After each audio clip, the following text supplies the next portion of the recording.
Vamos a continuar, mis hermanos, con el estudio de fundamentos, donde lo dejamos.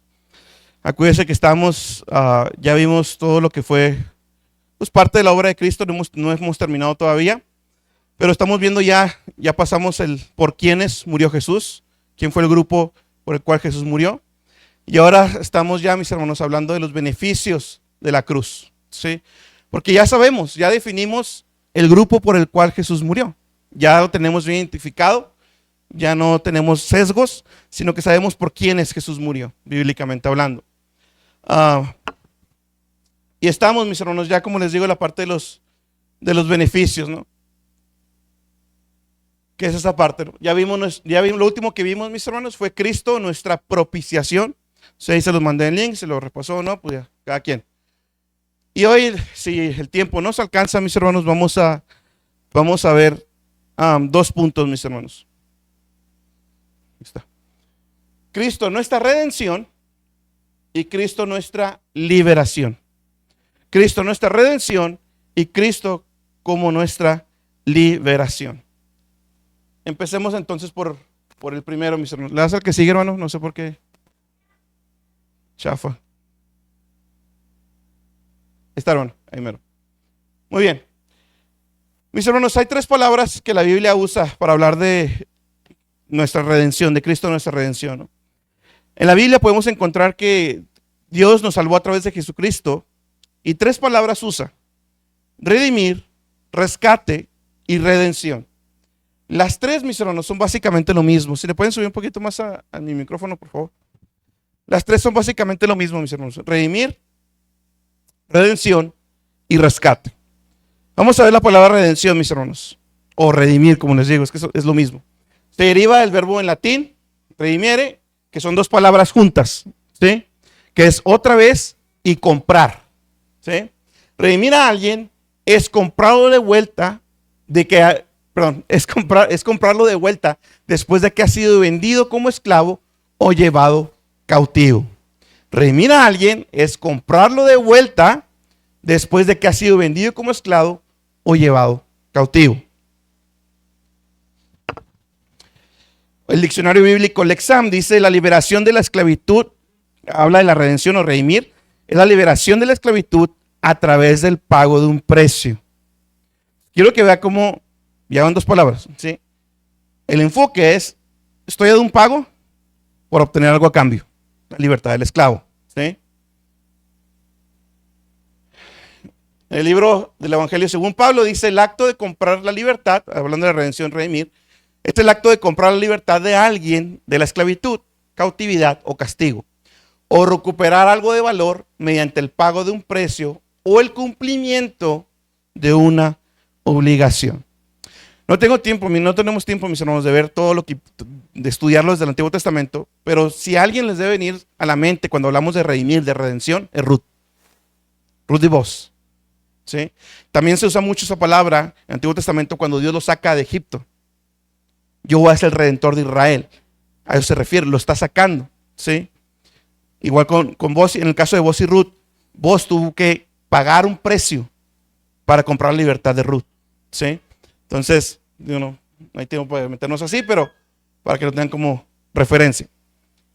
Entonces, son importantes estas 3 palabras, mis hermanos. Un redentor es alguien que se dispone a redimir a otra persona.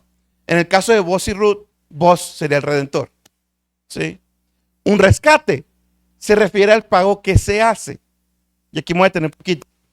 A veces cuando leemos en la Biblia que somos rescatados, ¿sí? Podemos pensar en un rescate así como tipo, no sé, tipo Hollywood, ¿no? Donde se meten y lo sacan a pesar y llega Rambo y se echa a todos y lo saca y se va. Aquí no estamos hablando de un rescate de esa manera. Estamos hablando de un rescate donde se dio un pago para hacer la liberación. No alguien que se metió de manera a la fuerza, ¿no? Entonces, un redentor, un rescate y la redención, que se refiere a la liberación que ha sido comprada. La liberación que ha sido comprada. Cristo en la cruz compró una liberación para su pueblo, para nosotros. Cristo, mis hermanos, entonces, es el Redentor y es Él el rescate. Cristo es el Redentor y el rescate, mis hermanos.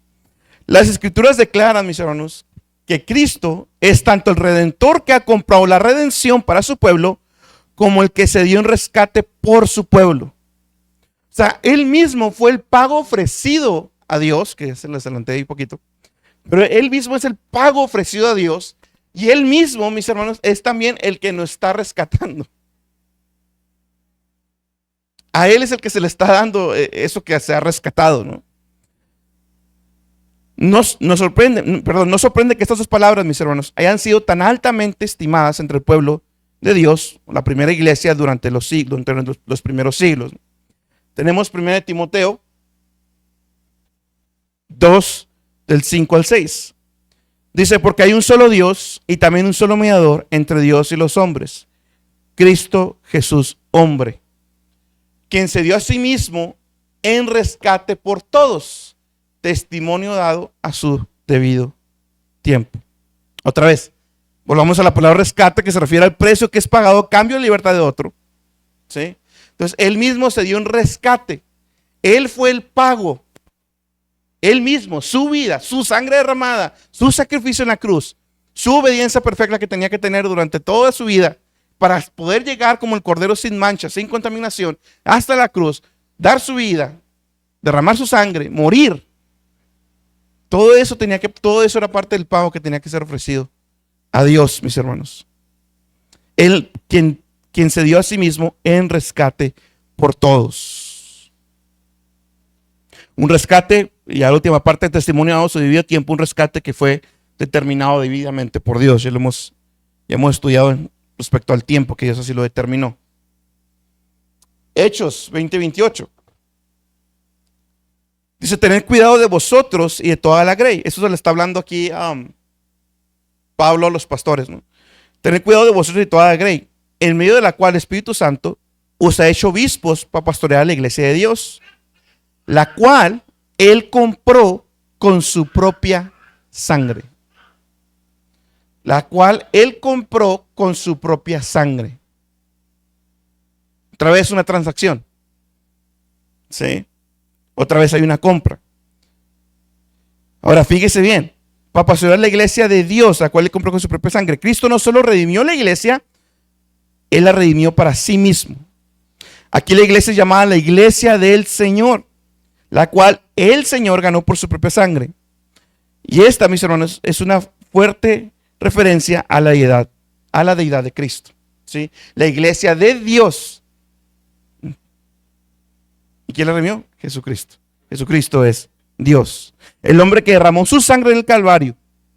Este versículo nos recuerda la verdad de su deidad, que aunque derramó sangre, sigue siendo 100% Dios también. Y por otro lado, la sangre nos muestra 100% hombre.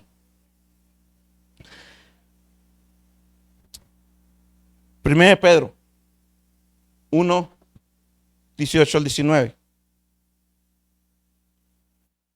Sabiendo que no fuiste redimidos de vuestra vana manera de vivir heredada de vuestros padres, con cosas perecederas como oro o plata. Fíjense, vámonos despacio. ¿Qué está diciendo Pedro a ese grupo de cristianos? Ustedes no fueron redimidos, no fueron rescatados, ¿sí? De esa manera mundana como vivían, por medio de cosas perecederas como oro o plata. ¿Sí? O sea, lo que se pagó por ustedes no fue oro ni plata, no fue dinero, sino con sangre preciosa como un cordero sin tacha y sin mancha, la sangre de Cristo. Habla de una preciosa sangre. Ese es el adjetivo que Pedro le pone a la sangre de Jesús o al sacrificio de Jesús. ¿Sí? Se refiere a algo de gran precio, algo digno de honor, de alta estima, algo especialmente querido, mis hermanos. Fíjese bien cómo,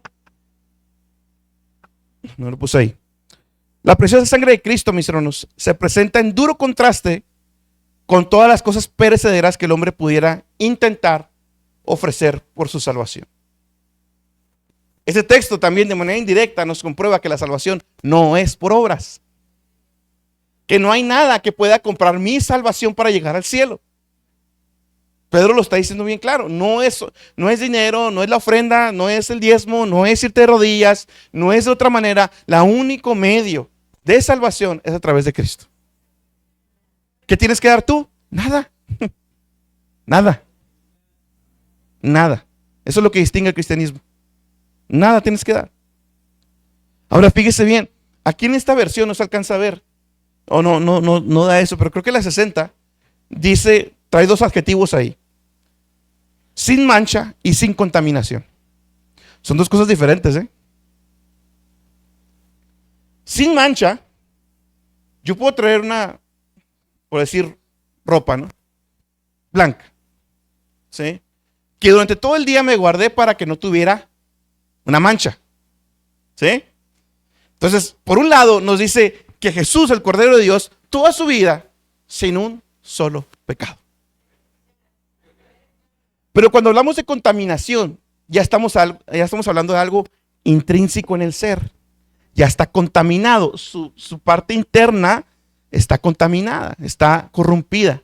Jesús no solo fue sin mancha en su tiempo de vida, sino que también fue un cordero sin contaminación. Él, otra vez, nos habla aquí de esa inmaculada concepción que Jesús tuvo. ¿Sí? Él nació sin pecado, murió sin pecado, sino cargando el pecado de nosotros en sus hombros. Hechos 9:12. Fíjese, aquí está hablando, nos habla el autor de Hebreos, nos lleva al Antiguo Testamento y para contrastarlo con el Nuevo Testamento.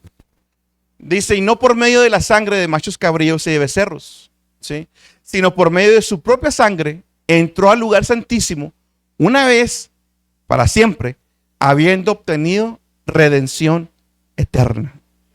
Redención eterna. Otra vez, como les digo, nos hace un contraste entre el Antiguo y el Nuevo Testamento. Antiguo Testamento se ofrecía la sangre de los corderos, no era suficiente. Otra vez, no es por obras. Nada de eso, ¿sí? Pero llega Jesús como el Cordero de Dios, derrama su sangre y es completamente suficiente, porque Él era el sin mancha y sin contaminación.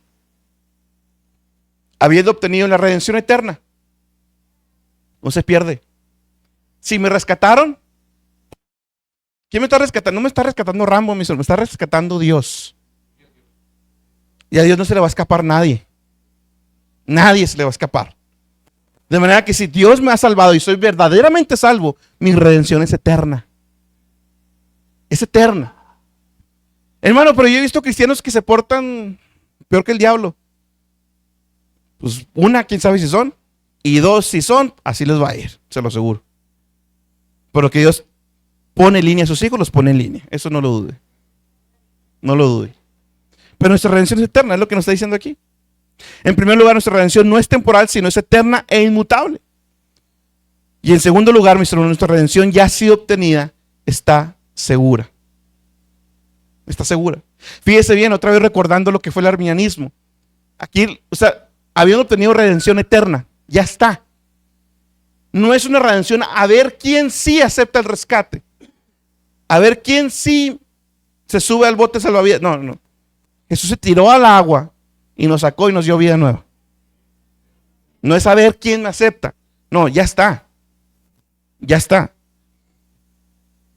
Ahora, estamos hablando de un rescate, estamos hablando de un pago, y la pregunta es, ¿a quién se le pagó el rescate?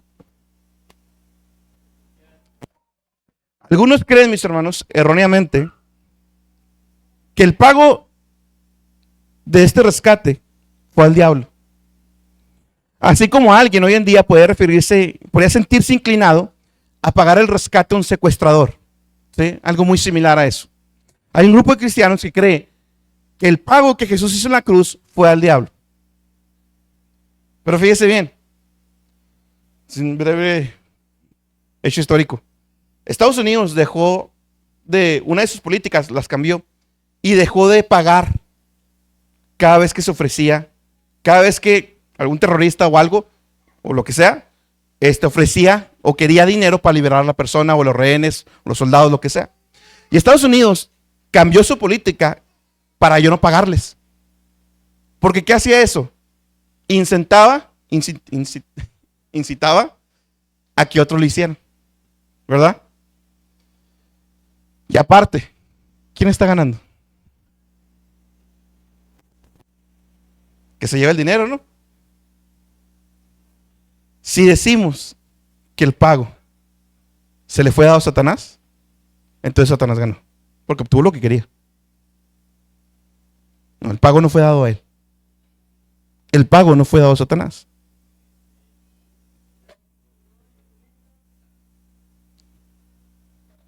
El rescate, mis hermanos, no se le pagó al diablo, sino a Dios. Dios es el juez. Dios es aquel aquel ante el cual todo el mundo ha sido hallado culpable. Por lo tanto, Él es a quien se le debe pagar el precio del rescate por las almas. Y es un precio muy elevado. Dios es el juez, Dios es el que juzga. Apocalipsis lo vemos claramente, que la gente le va a rendir cuentas al final a Dios. Aún como cristianos le vamos a rendir cuentas a Dios. En ningún momento de la Biblia vemos al ser humano rindiéndole cuentas a Satanás. En ningún momento.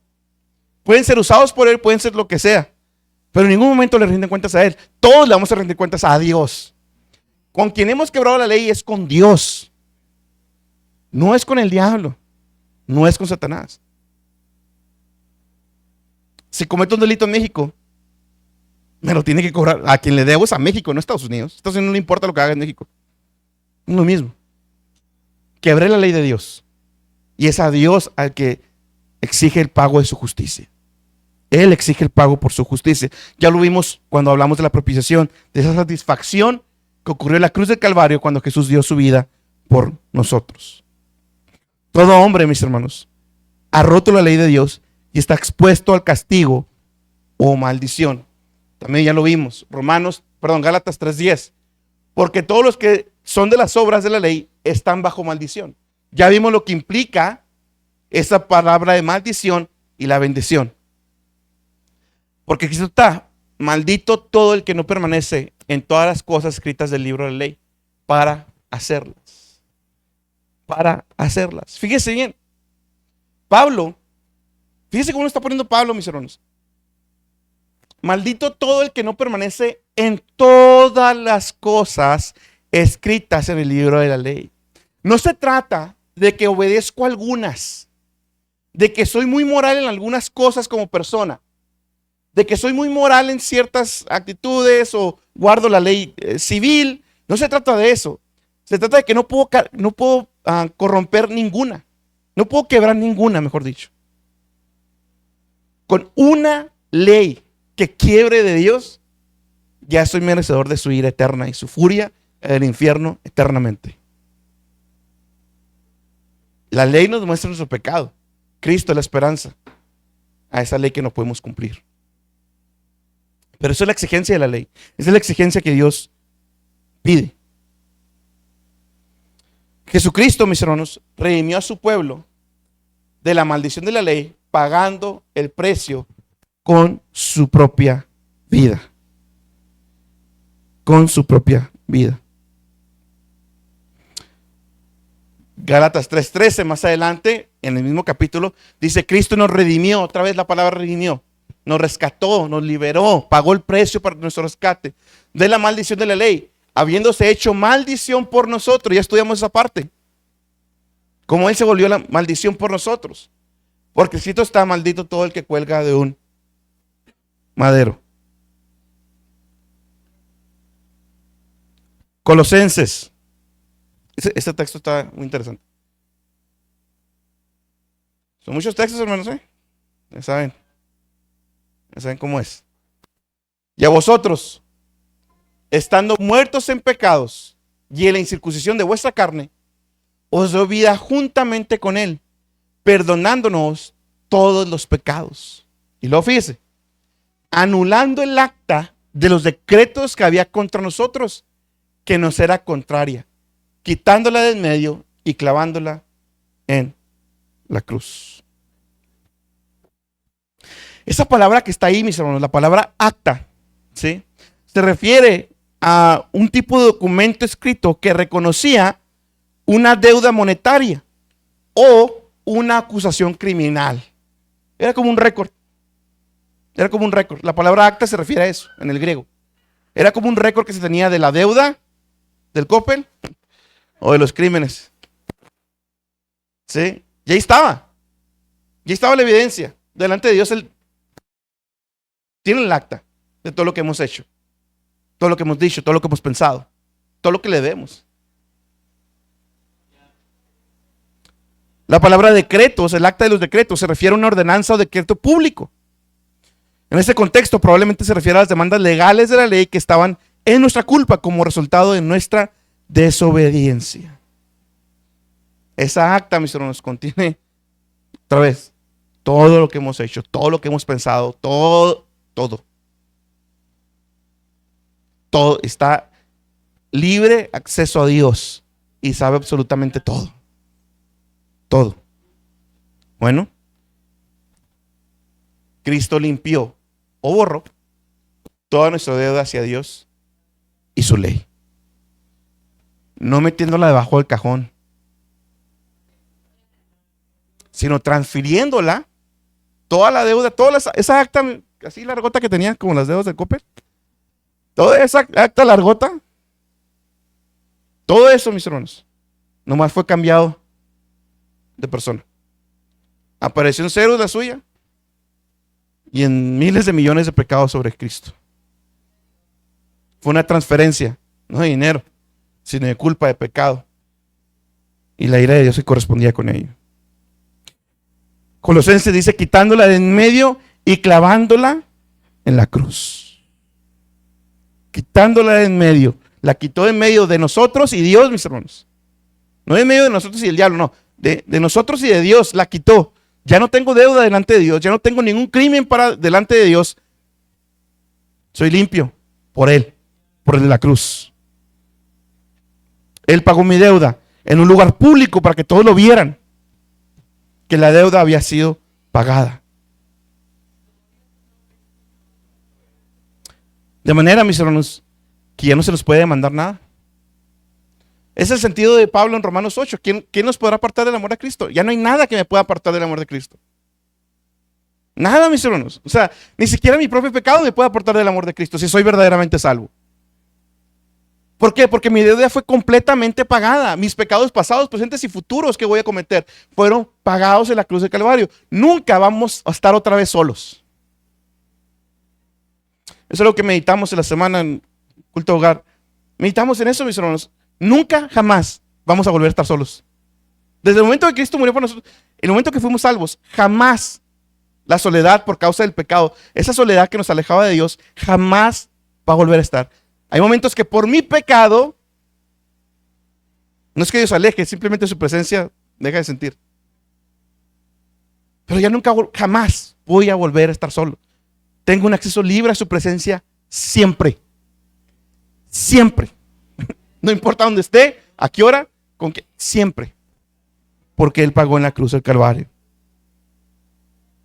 Cristo llevó el pecado en el Calvario y llevó el castigo de la ley en nuestro lugar. Juan 19:30. Texto que conocemos mucho, ¿no? Entonces Jesús, cuando hubo tomado el vinagre, dijo: consumado es. E inclinado la cabeza, entregó el Espíritu. Ese término, mis hermanos, consumado es en el griego, es un término comercial, es un término de uso comercial. Se usaba cuando alguien hacía el último pago de una serie de abonos o cuotas, como cuando se pone el sello de pagado en el último recibo. Por eso Jesús en la cruz de Calvario dijo: consumado, hecho está, el pago ha sido hecho. La deuda ha quedado saldada. Ya no hay nada más que les puedan cobrar a ellos. Y venimos de recordar la reforma. ¿Cómo es posible que el clero católico esté pidiendo indulgencias para sacar a la gente del purgatorio? No tiene sentido. Aquí está, ya, la deuda consumada. Jesús lo dijo, consumado es, ya no hay más nada. Ya no hay más nada para nosotros, no hay que ir, no hay que hacer no, nada. Ven a mí. En mí tendréis descanso para vuestras almas. Fíjese que en Apocalipsis,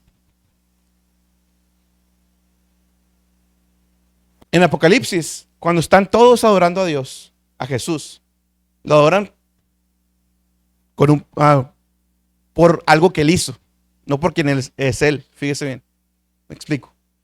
Cuando tomó el libro, los 4 seres vivientes, está hablando de Jesús, y los 24 ancianos se postraron delante del Cordero. Cada uno tenía una arpa y copas de oro llenas de incienso, que son las oraciones de los santos. Y cantaban un cántico nuevo diciendo: digno eres de tomar el libro y de abrir sus sellos. Fíjense bien. Digno eres de tomar el libro y de abrir sus sellos. Creo que usted lo dijo una vez. ¿Por qué es digno? No nomás por quién es Él, porque Jesús es Dios. Porque tú fuiste inmolado y con tu sangre compraste para Dios a gente de toda tribu, lengua, pueblo y nación. Él fue digno, el Cordero fue digno, mis hermanos, no nomás por quién es Él, sino por lo que hizo. O sea, esa dignidad se la ganó también en su parte humana. Su parte humana llegó a la perfección y ganó la misma gloria que se le merece a Dios, porque Él es Dios. Pero no más eso, sino por lo que hizo. Fue inmolado y con su sangre compraste un pueblo, todo pueblo y nación, y los has hecho un reino de sacerdotes para nuestro Dios y reinarán sobre la tierra. Sin embargo, mis hermanos, todo esto es hermoso, gloria a Dios. Ahora somos esclavos de nuestro Redentor. Fíjense qué paradójico, hermano, porque esto es una paradoja, ¿sí? Acuérdense que una paradoja es algo que parece una contradicción, pero cuando se profundiza en ello, se aclara el sentido. Estamos hablando que somos esclavos, ¿sí? De que se tenía que pagar un precio por nosotros, ¿sí?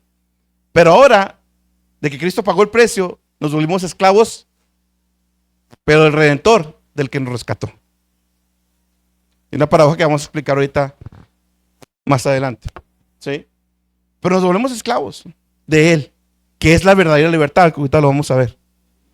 Pero quiero que vea 1 Corintios, ya se la saben, 6, 19 al 20.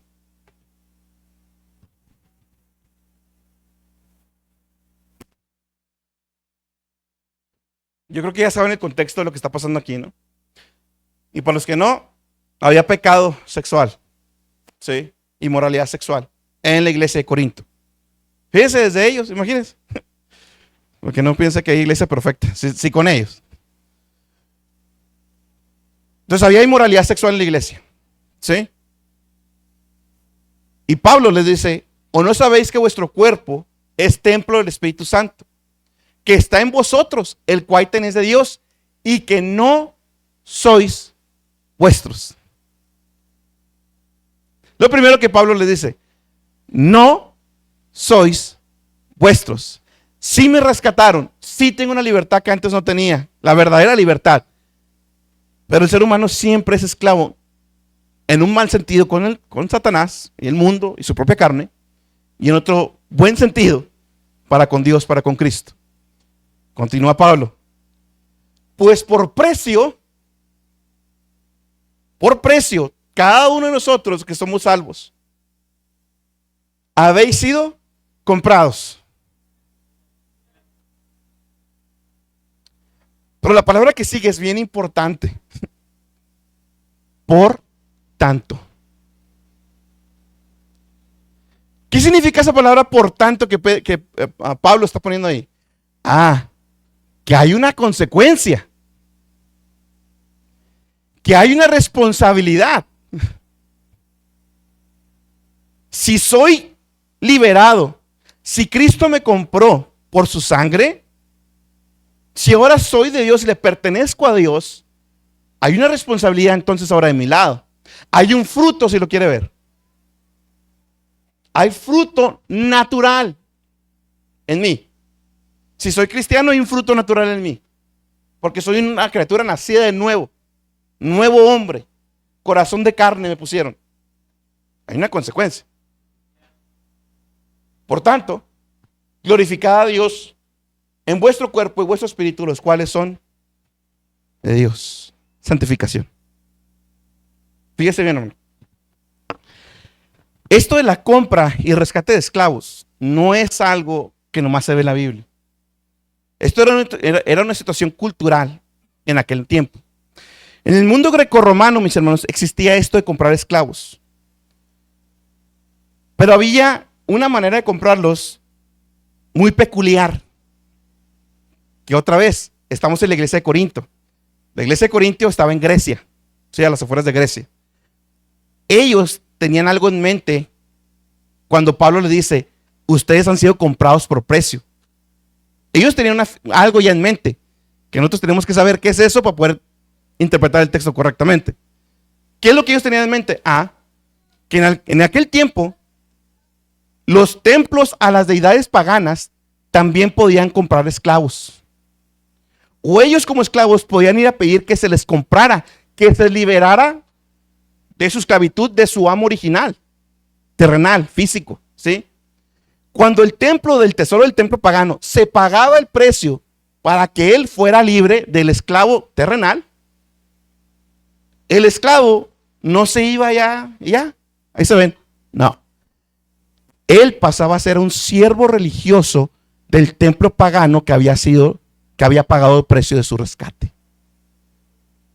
O sea, él no se iba al mundo ya, ahí se ven, no. Él se volvía ahora esclavo, entre comillas, un servidor religioso del templo pagano del cual se le había salido el dinero para pagar su rescate. ¿Ya entendemos? ¿Cuánta diferencia hace saber el contexto histórico, hermanos? Eso es lo que Pablo está diciendo aquí. Si fuimos comprados de la buena manera de vivir, pues entonces no es para que nos vayamos al mundo. Es para que ahora se conviertan en servidores, no de un Dios pagano, sino del Dios verdadero. Toda su vida, ese esclavo ya no podía salir de allí. Toda su vida se volvía un servidor del templo pagano.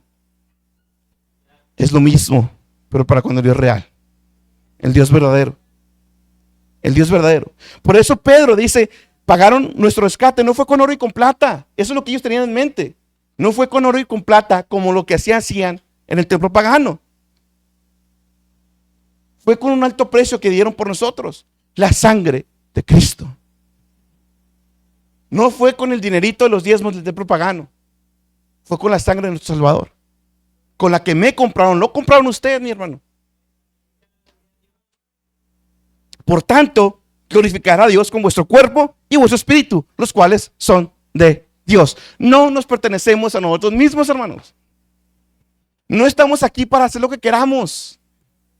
No estamos aquí para que me valga. Gloria, yo soy cristiano, pero vivo que el mundo. Aquí vamos a ver eso. No, mis hermanos. No nos mandamos a sí mismos, hermano. Se lo recuerdo. ¿Y cuántas veces no hacemos cosas como si nos mandáramos a nosotros mismos? Para cada cosa, mis hermanos. Mi trabajo, su trabajo, respirar, lavar los trastes. Dependemos 100% de Dios. Cada decisión, cada plan, cada viaje, cada lo que sea, debemos pedirle permiso a Dios. ¿Está Dios aprobando lo que está haciendo, hermano? ¿Está Dios aprobando lo que está Dios aprobando sus planes? ¿Está Dios? Es más, le está pidiendo aprobación. O le damos y al cabo soy hijo de Dios. A lo mejor por eso no sale, ¿eh? Ahí lo dejo nomás. A lo mejor por eso no sale. Mis hermanos, no nos mandamos a nosotros mismos. Y para que no se quede como en algo que no es, algo etéreo, Dios nos ha congregado a todos en una iglesia física, en una iglesia local, con hermanos responsables, de manera que creemos que es Dios a través de ellos Ya no me mando yo, sino yo sé que es Dios a través de mi hermano que me está diciendo, que me está aconsejando, que me está pidiendo. Sí, porque mis hermanos, es que a veces lo dejamos, no, sí, voy a pedirle a Dios, pero al hermano hay que se entere por otro lado. No, hermanos, discúlpeme. No, Dios dejó, y lo que vamos a leer ahorita en un texto, en Hechos. Dios dejó responsable de esta iglesia, Dios dejó un pastor. Y el pastor no está de adorno, mis hermanos. Sí. Y eso es lo que hablamos con los varones. Tito 2:14.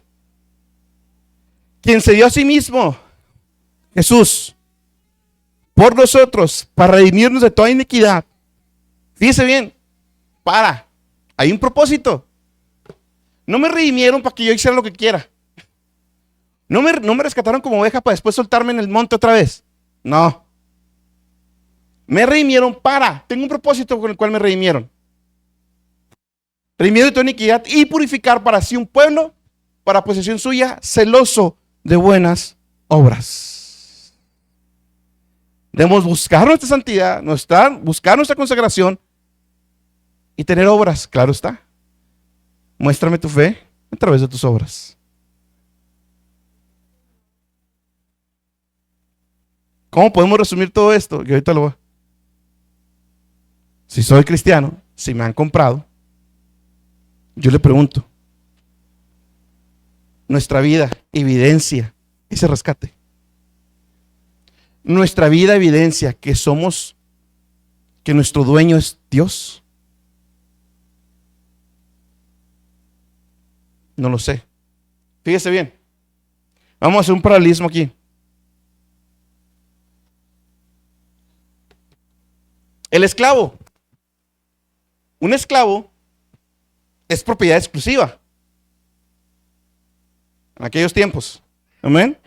Los cristianos no existen en un mundo autónomo sin reglas. Nosotros no somos dueños de nuestro destino ni los capitanes de nuestras almas. Él es el capitán.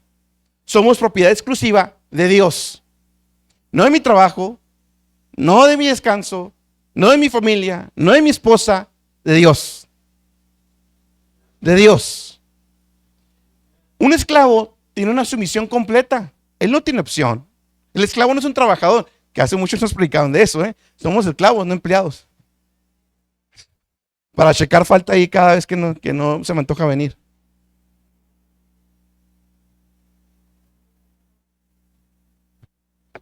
Debemos tener una sumisión completa a Dios.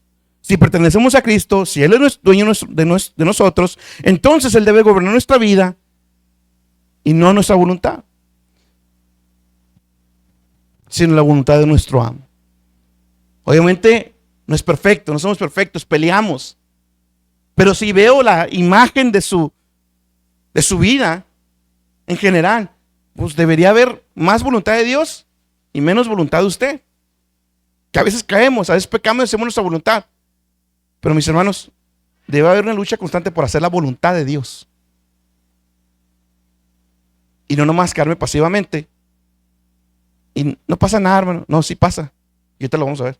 Sí pasa. Un esclavo se debe a su amo. Ningún esclavo obedece a otros amos, pues su principal ocupación es llevar a cabo la voluntad de la persona a quien le pertenece. Un esclavo depende totalmente de su amo.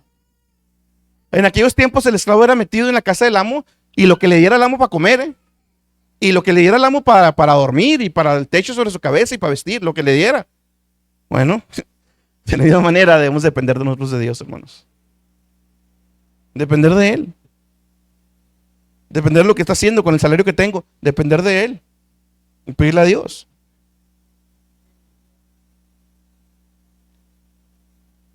Un esclavo es personalmente responsable ante su amo. ¿A qué me refiero con esto?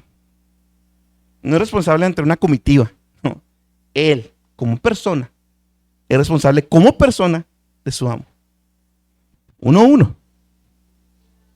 Uno a uno. Somos responsables personalmente, mis hermanos, con Dios. Personalmente. La esclavitud, decía un teólogos. Dice, la esclavitud a Cristo no es un trabajo pesado. Que ahí va la otra, ¿eh? Y creo que nos recordaban hace poquito. El yugo. Jesús dijo, ligera es mi carga, ¿no? En teoría, no nos debería costar tanto ser cristianos, ¿eh? Dejar cosas, consagrarnos. Si es una batalla, no estoy diciendo, es una batalla. Pero Pablo lo dice en Romanos. Ahora tenemos el Espíritu y el Espíritu que está dentro de nosotros nos ayuda a vencer. Entonces deberíamos tener el poder de vencer mi pecado, dejar mis pecados, arrepentirme y cambiar de dirección. Si no tengo el poder para hacer eso, algo anda mal. Algo anda muy mal. Porque no estás teniendo el poder para dejar tu pecado. No es un trabajo pesado. Ser cristiano no es un trabajo pesado en sentido de la consagración. Y ya vimos cómo hemos estudiado Pedro. Pedro no le da chance a nadie, ni siendo perseguido, a que no se santifiquen. A nadie. A nadie. Y es Dios a través de Pedro. Esta no es una relación tiránica, ni despótica, alimentada por el miedo y la sumisión forzada, hablando de Dios para con nosotros. No es un amo que esté con el látigo. Conságrate, conságrate. Ni eso. Dios no es así con nosotros. La imagen no es de alguien cuya voluntad es consecuentemente frustrada por caprichos de su amo, sino de alguien cuya voluntad es con el tiempo y la exposición repetida de su amo, conformada amorosamente y felizmente a la voluntad de su amo. Va despacito. Entre más tengo comunión con mi amo, más fácil, amorosa y voluntariamente hago lo que me pide. Entre más me aleje de mi amo, ¿y por qué? ¿Y por qué yo? ¿Y por qué el hermano sí? ¿Y por qué? ¿Y por qué? ¿Y por qué? Recuerden esto, mis hermanos, el pecado siempre nos lleva a la soledad de los demás y con Dios. Es lo que hace el pecado, nos aísla y queremos separarnos. Por eso cuando alguien peca, por lo regular, lo primero que hacen es dejar de venir. Mira, hermano, no estamos exagerando cuando enfatizamos tanto una asistencia física. Porque dejar de venir es un gran peligro, mis hermanos. Dejar de venir y escuchar su palabra y que sea alimentado a través de su palabra es un gran peligro para nuestra alma. Es como una oveja que se aleja del rebaño. ¿Qué va a pasar? La van a agarrar. Otro teólogo decía, o le llamaba, dice, a esta comunión entre el esclavo y el amo, dice la fusión y absorción de mi propia voluntad y a su voluntad. Yo hago lo que él quiere, no lo que yo quiero. Conforme él me enseña y me muestra más de sí mismo, más quiero conformarme a lo que él quiere. Más quiero conformarme a lo que él quiere. Entonces, mis hermanos, este rescate, esta liberación, Cristo la pagó con su sangre. Y precisamente tiene mucho en común, que estamos hablando de rescate, con el siguiente tema. Cristo nuestra liberación. Cristo nuestra liberación. Un precio fue pagado por nuestro rescate, ya fue pagado, Cristo nos liberó, somos rescatados, somos comprados por un alto precio y tiene consecuencias ser comprado por alto precio. Debo comportarme de tal manera. Pero fuimos liberados y tenemos que entender también de qué fuimos liberados. Cuando Cristo nos salvó, cuando Cristo nos salva, nos libera también. No nomás el precio, el rescate, sino que nos liberó. Fíjese bien. Aunque el precio del rescate no fue Satanás, bien es cierto que a Satanás se le ha dado un poder. Dios se lo dio. Y Satanás tiene cierto dominio limitado por la soberanía de Dios. Lo ve claramente en Job. ¿Sí? A través del cual tiene autoridad sobre este mundo caído y sobre sus habitantes. Como ya estudiamos, ya tiene rato que lo vimos también, pero estudiamos que el hombre está esclavizado no nomás a su propia carne y a su propio pecado, sino Satanás mismo también. El hombre, aunque sea muy moral, yo era muy moral, hermanos, Se lo he dicho antes. Yo no era drogadicto, yo no tomaba, yo no fumaba, nada. Yo era muy moral.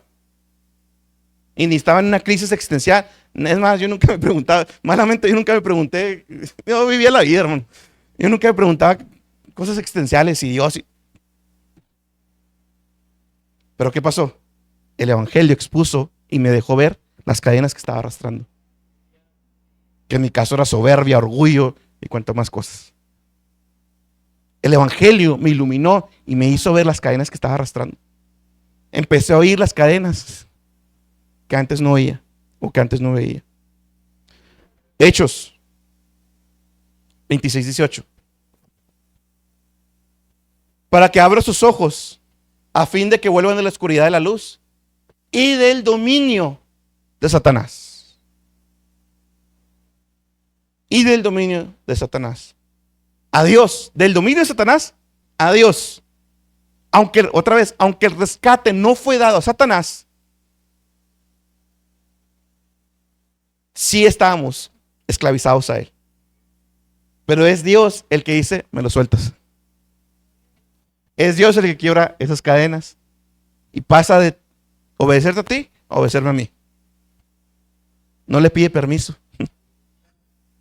No le da una parte de gloria. No. Dios la quiebra y la quiebra. Y no hay más. No hay resistencia. Para que reciban por la fe en mí el perdón de pecados y la herencia entre los que han sido santificados. Segunda de Timoteo 2:25 al 26. Está hablando aquí de los falsos maestros, Pablo a Timoteo. Y Pablo le dice a Timoteo, dice, corrigiendo tiernamente a los que se oponen, por si acaso Dios les da el arrepentimiento que conduce al pleno conocimiento de la verdad.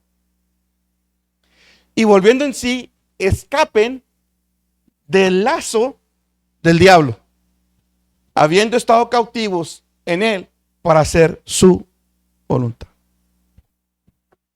Quiero que vean, mis hermanos, que está hablando aquí de falsos maestros, Fíjense, en el contexto está hablando de falsos maestros. O sea, personas que dicen que son cristianos, pero que son falsos maestros, que no enseñan la palabra como debe de ser. Ellos dicen que son esclavos de Satanás. La palabra lazo que está ahí, mis hermanos, se refiere como una trampa. Y no es que cayeron, así como que no se dieron, no, caen por sus propios deseos pecaminosos. Pero quiero que vean algo, mis hermanos. Porque a veces, mis hermanos, y yo creo que hoy, con lo de hoy ya se nos debe quitar ese pensamiento. Pero a veces pensamos que nomás son ese tipo de manifestaciones. No, mis hermanos. Lo que más vemos en este mundo es que Satanás nos tenga cauterizados, pensando que están bien, pensando que están en lo correcto, pensando que no hay que darle cuentas a Dios, que no existe Él. Ha sido la mejor estrategia de Satanás. Pensar, estoy bien, no necesito a Dios, sigue con tu vida.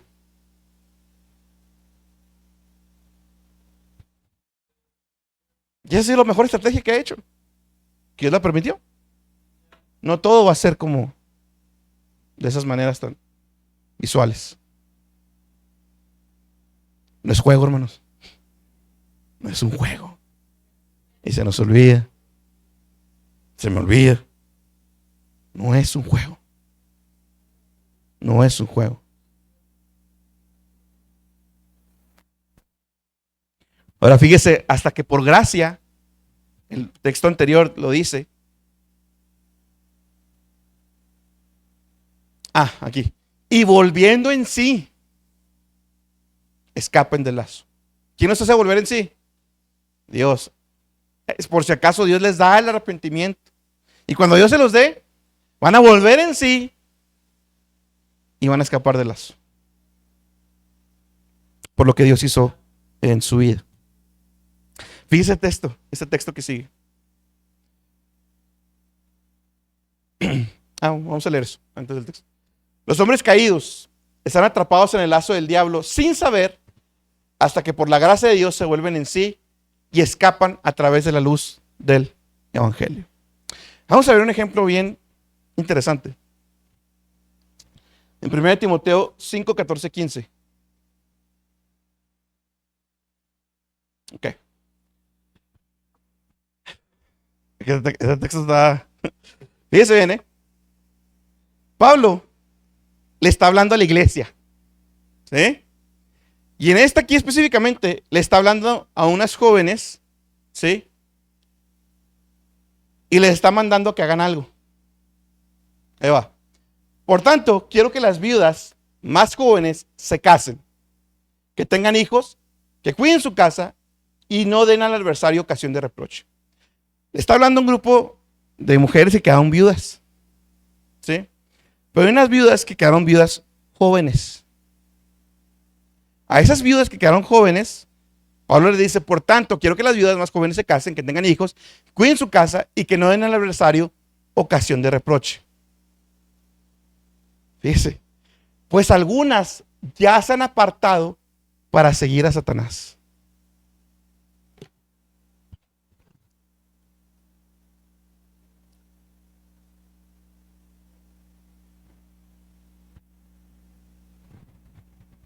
No ande jugando con el pecado, hermano.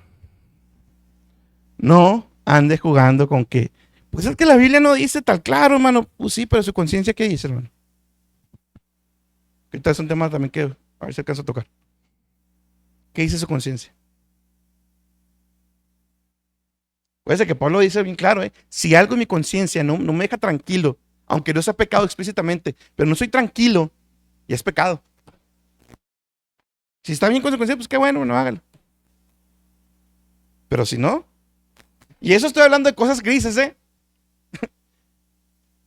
Hay cosas que están claras en la Biblia. No juguemos con el pecado. Porque lo que estamos haciendo es seguir a quién.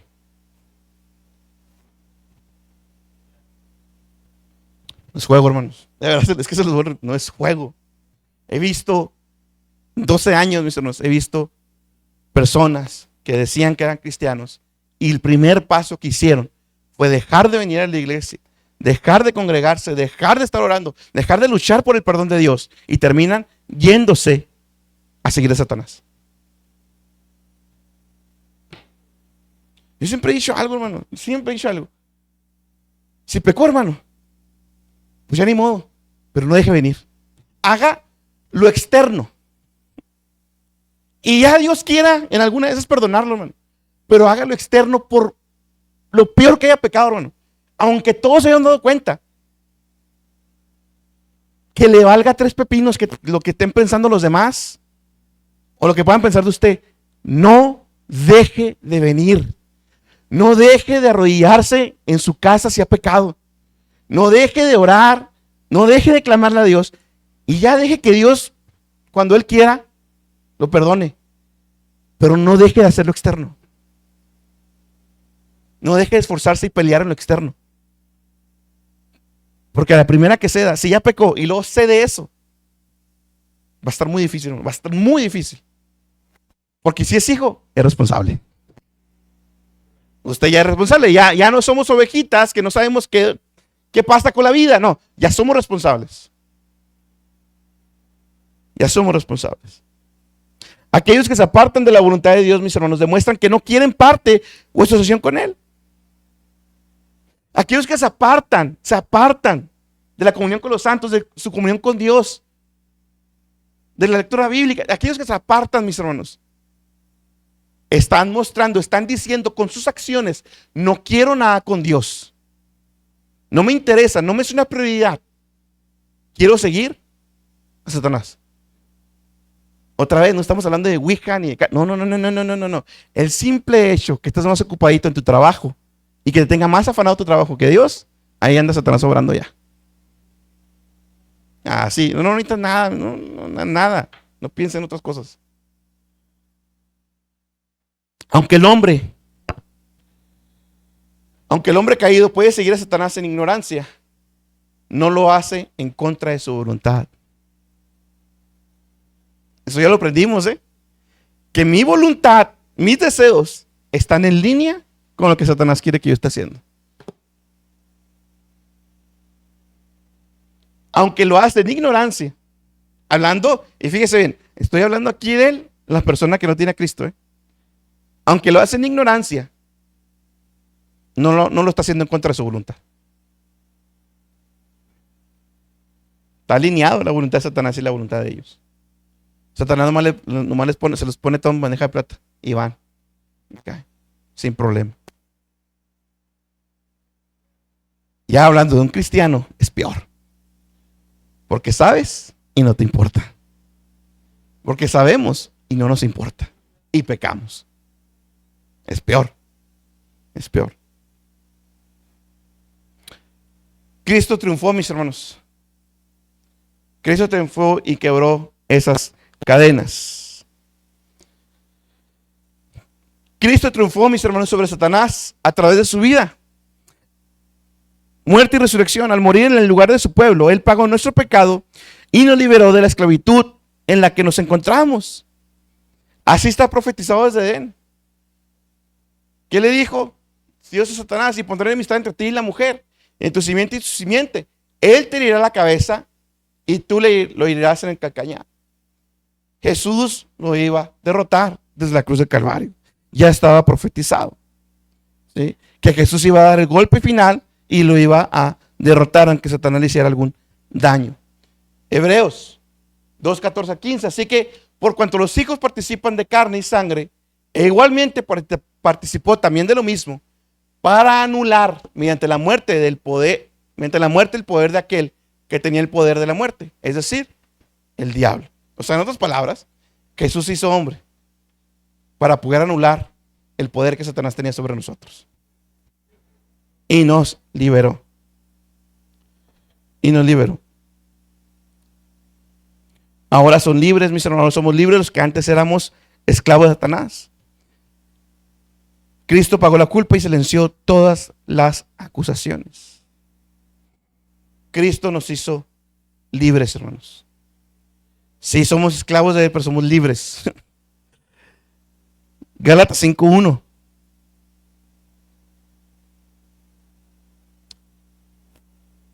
Fíjese, aquí parece que está redundando, pero no lo está haciendo a propósito, mejor dicho.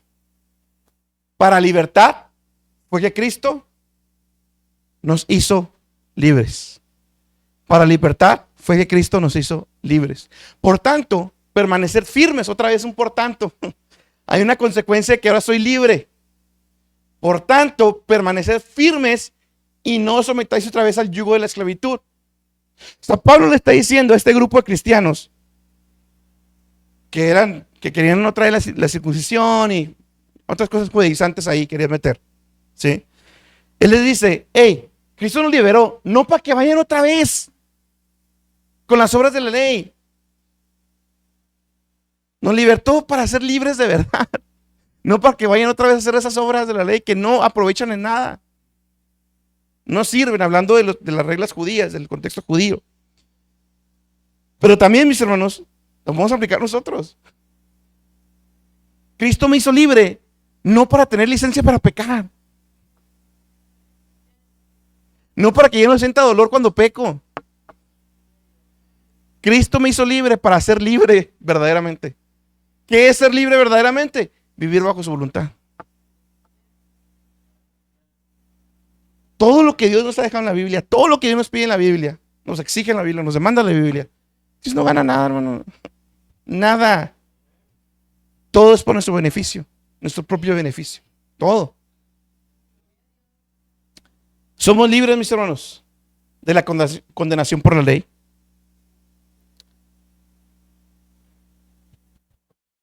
Somos libres de la condenación que la ley nos muestra. Todo lo que la ley me dice a mí: Germán, no cumples esto y esto y esto y esto y esto y esto. No, eso ya fue borrado. El acta fue clavada en la cruz.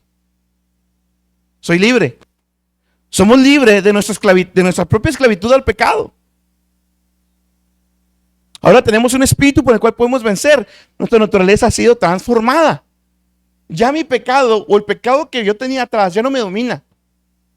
O no debería dominarme. Tengo el poder, la libertad ahora, de verdad. Acuérdense que libertad otra vez. Libertad es hacer lo que nos conviene. Es una decisión realmente buena para nosotros. Y lo bueno es Dios. Ser libre verdaderamente es consagrarme, es buscar su voluntad.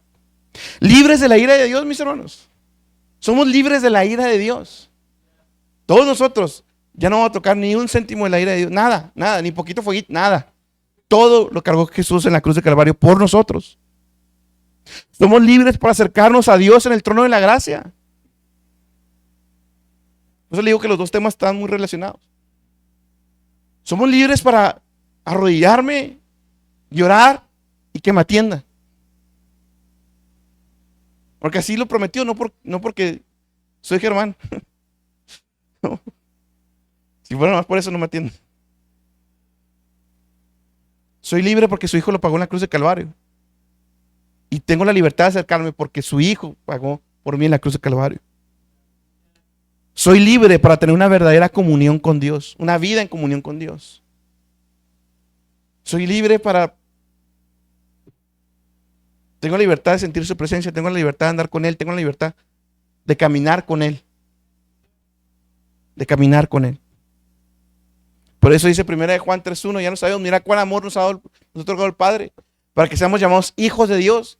Y eso somos. Por esto el mundo no nos conoce, porque no le conoció a Él. Somos hijos, mis hermanos, con todas las libertades que eso implica, con todos los beneficios que eso implica, con todas las responsabilidades que eso implica, el cuidado, la disciplina, el acompañamiento, la providencia, la fortaleza, su consuelo, coherederos con Él.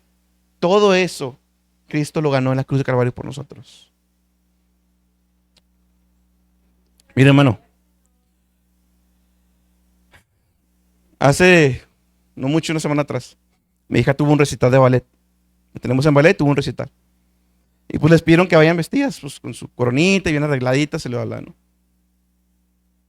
Tristemente, mis hermanos, en ese tipo de ocasiones cuando uno se da cuenta a qué hijos se atienden y a qué hijos no atienden.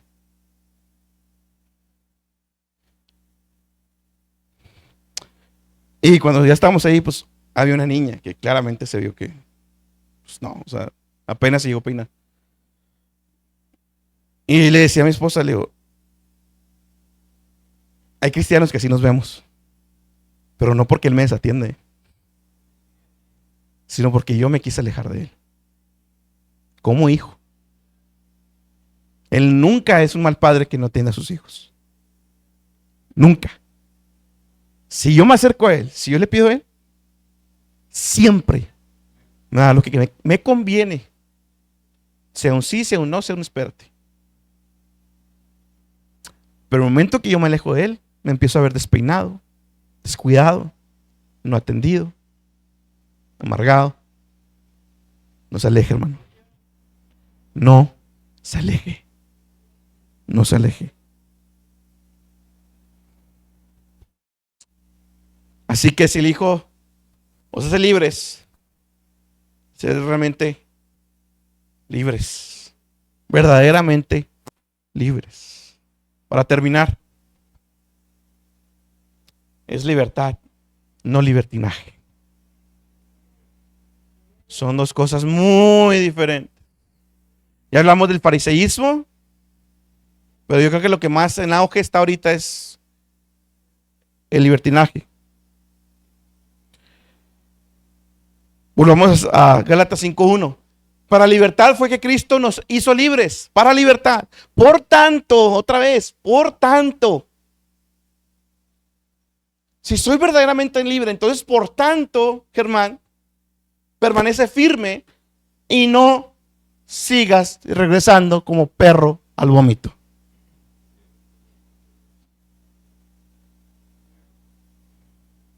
Somos libres de cualquier ley moral de Dios, mis hermanos. Fíjese bien, espérame. Déjame refrescar eso. Hay cristianos que piensan en esta libertad y creen, eso que estoy poniendo ahí, creen que el cristiano es libre de cualquier ley moral de Dios, a tal grado que podemos pecar todo lo que queramos y seguir teniendo el perdón incondicional de Dios. Pero eso sí, siempre y cuando hayamos hecho nuestra profesión de fe. Siempre y cuando tú hayas pasado frente y decir, sí, yo acepto a Jesús en mi corazón y desde a partir del día de hoy le entrego mi vida a Él, etcétera, etcétera, etcétera. Y después de eso, viven hasta peor que antes. Pero gloria a Dios, soy cristiano. Pero gloria a Dios, pasé de frente, lloré poquito y le dije a Jesús que entrara en mi corazón.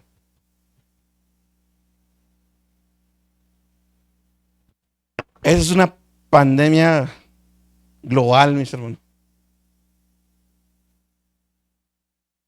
Eso es lo que muchos le llaman cristianos carnales, que no es correcto, ahorita lo digo, no es bíblico. Personas, ¿qué son estos cristianos carnales? Son personas que son, entre comillas, cristianas, pero siguen sin mostrar ningún cambio por Cristo y su obra por medio del Evangelio. Bueno, si no hay cambio, lo más probable es que usted no es. Lo más probable es que no es. ¿Para qué queremos volver a eso, mis hermanos? Pedro lo dice, no tenemos que, pero Pedro lo dice, que no tuvieron tiempo suficiente. En su vida pasada, ya estuvo. Romanos, porque cuando eres esclavos del pecado, eres libres en cuanto a la justicia. ¿A qué se refiere? No me importaba la justicia, no me importaba si pecaba. Yo era esclavo del pecado y no me importaba la justicia. Y luego pregunta retórica. ¿Qué fruto tendríais? ¿Qué fruto tenías entonces en aquellas cosas en las cuales ahora os avergonzáis? ¿Entendemos lo que está preguntando Pablo? ¿Qué fruto había? Le está preguntando a los cristianos. A ver, ustedes que antes vivían peor que el diablo, ¿qué bien les sacaban? ¿Qué bien les sacaban de esas cosas que ahora se avergüenzan? Ahora nos deberíamos avergonzar de lo que hacíamos, y no volverlo a hacer. Y fíjese bien. Deberíamos avergonzarnos de lo que hacíamos y no con el tiempo ahora tener una licencia para volver a lo que hacía antes. Pero ya soy cristiano.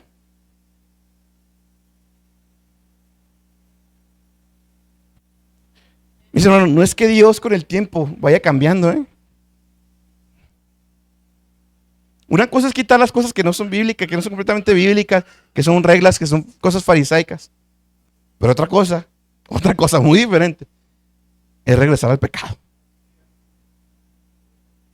Y dar permiso en mi mente a cosas que son claramente pecado. Porque el fin de esas cosas es muerte. Pero ahora, habiendo sido libertados del pecado y esos siervos de Dios, fíjese, fuimos libres del pecado, pero ahora somos siervos de Dios, esclavos de Dios. Tenéis por vuestro fruto la santificación y como resultado la vida eterna. Hay un fruto.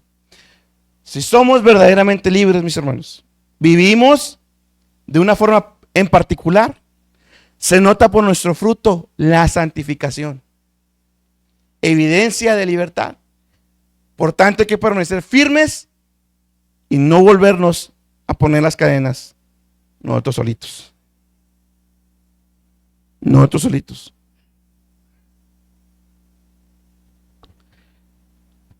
Sí, somos libres de la ley, pero no quiere decir que no tengamos o nos veamos obligados en el sentido de que somos nacidos de nuevo y por lo tanto debe haber cierto comportamiento a mandamientos que Dios ha dejado, que Cristo ha dejado. Fíjese lo que dice Pablo. Porque ese texto, ¿cómo les gusta usarlo? A los que están sin ley, como sin ley.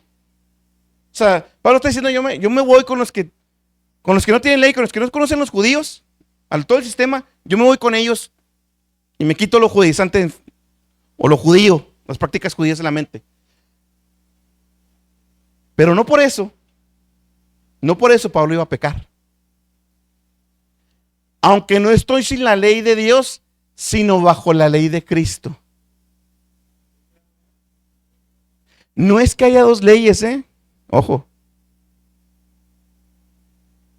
Sino que ahora que soy nacido de nuevo, ahora sí tengo la capacidad de poder someterme a la ley de Dios. En general. Y si lo quiere ver, Cristo lo resumió en dos. Toda la ley lo resumió en dos. Si lo quiere ver también así. Para ganar a los que están sin ley.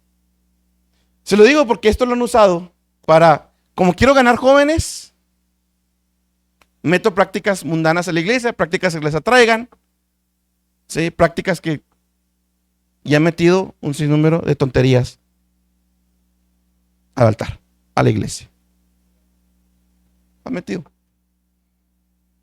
A mí me ha sorprendido, ahora que estamos allá, ver cuántos cristianos, que no digo que no sean, o sí sean, no sé, pero cuántos cristianos sí aceptan la celebración de Halloween. Hay muchos allá, muchos.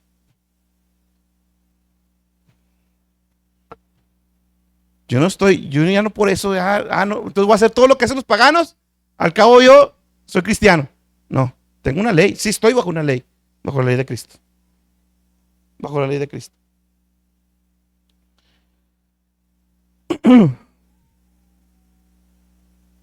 Antes de eso, fíjese bien, no estamos sin ley en un sentido libertino.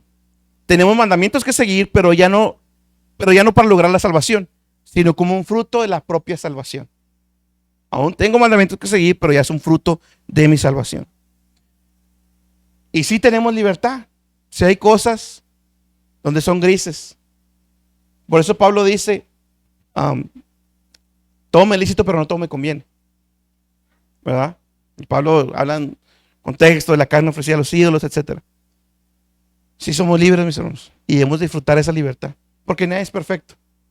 Nadie puede levantar la piedra, nadie puede levantar la mano y decir, hermano, yo nunca. Todos, mis hermanos, desde la ley civil hasta la ley de Dios, todos tenemos algo o corita que nos pisen. Pero no por eso, otra vez, no por eso caigo en un libertinaje y a pecar, pues al cabo ya peco, pues me voy todo, al cabo Dios me va a perdonar. No, no es eso, ¿sí? Pero tenemos cierta libertad y tenemos que ser conscientes de cómo usar esa libertad. ¿A qué voy? Nuestra libertad en Cristo, ya para terminar, debe equilibrarse con el deseo de edificar y beneficiar a los demás. Al decidir cómo ejercer nuestra libertad cristiana, debemos de buscar el bien de los demás antes que nuestro propio bien. ¿A qué me refiero con esto? Le voy a poner un ejemplo bien sencillo, mi hermano. La rosca de Reyes, aquí ya preparándonos que ahí viene. Yo personalmente, Germán Liendo, ¿sí? Yo crecí toda mi niñez y adolescencia, y sobre todo allá en Michoacán, y eso se vive fuerte allá. Yo siempre lo viví fuerte. Y aunque yo sé que no es lo que entra en la boca, lo que contamina al hombre, sino lo que sale, yo no puedo comérmela a gusto. No lo voy a hacer, porque yo sé todo lo que hay detrás. Yo sé todo. Ya no me puedo quitar los 20 años de vida que estuve allá, que iba allá. No lo voy a hacer. Voy a peligrar mi conciencia, porque yo sé todo lo que implica. Nosotros sí seguíamos las tradiciones. Yo sé lo que es. No lo voy a hacer. Ahora, si alguno de ustedes, mano, pues pues está bien, hermano, yo sé que no es lo que entra, yo sé, pues hágalo. Pero, y hágalo allá en su casa, que es el punto. Pero, si para usted no es una carga en su conciencia, pero está el hermano Germán en su casa, no la saque, hermano.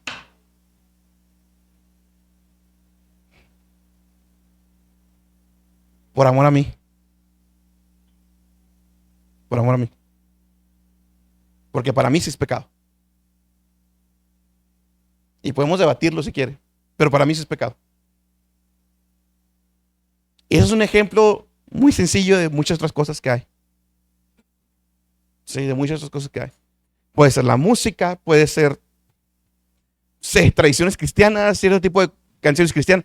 Pueden ser muchas otras cosas que para usted sí son pecado, pero para mí no. O al revés. O yo me puedo sentir más cómodo con cierto tipo de música cristiana y usted más cómodo con otro tipo de música cristiana. Pero si usted viene y me trata de imponer la suya, nada más porque a usted le gusta más, no está haciendo uso de su libertad de manera amorosa. No lo está haciendo. Cuando Pablo nos manda, la Biblia claramente nos manda a hacerlo. Fíjese bien, aunque creamos que tenemos la razón y que gozamos de libertad cristiana en un ámbito, si nuestras acciones pueden hacer que otro hermano o hermana tropiece en su fe, debemos abstenernos por amor. Y en Romanos 14, del 1 al 13 lo puede leer. Si lo que yo estoy haciendo no es pecado, Pero para un hermano así, y el hermano me está viendo, o me puede ver, o está conmigo, o estamos en la misma plata, lo que sea, yo debo dejar de hacerlo por amor de ese hermano. ¿Tengo libertad? Amén. Pero es una libertad que se debe usar en amor por los demás. Y esto incluye, porque yo sé que varios de ustedes, esto incluye cristianos de este tipo de denominaciones. ¿Sabrá de solo Dios si son hijos o no?